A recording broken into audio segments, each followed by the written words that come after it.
Sziasztok, köszöntelek benneteket! Megérkezett az év egyik legjobban várt újdonsága, ami nem más, mint az új 5-ös BMW.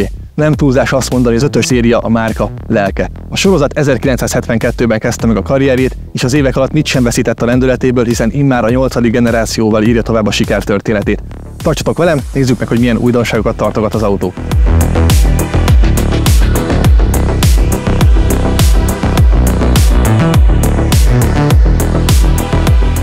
Az idők próbáját kiállt arányok maradtak, de az új 5-ös minden dimenziójában nőtt az elődjéhez képest.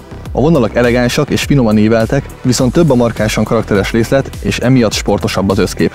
Az orrrészt a megnövelt méretű vesék uralják, amelyek az Iconic Glow csomag részeként kontúrvilágítást is kaphatnak, amelynek köszönhetően az autó éjszaka is legalább akkora jelenség marad, mint nappal. A nyúlánk sziluettet egy harmonikus sportos falrész zárja le, amin a keskeny ledes hátsó lámpák erősen benyúlnak a csomagtérfedélbe, ezzel további egyedi vonással gazdagítva a dizájnt. A luxus belső tér legfőbb érdekességei az új Curve Display, amely már a 8.5-ös operációs rendszernek köszönhetően játék és streamelési lehetőséget is kínál a Quick Select funkció mellett. További újdonság a műszerfalon végfutó interakciós sáv, amely meghatározza az autó belső megjelenését. Továbbá vezérelhetjük róla a klímát vagy a vészvillogót, illetve a légbefúvók is a sáv alatt kerültek elrejtésre.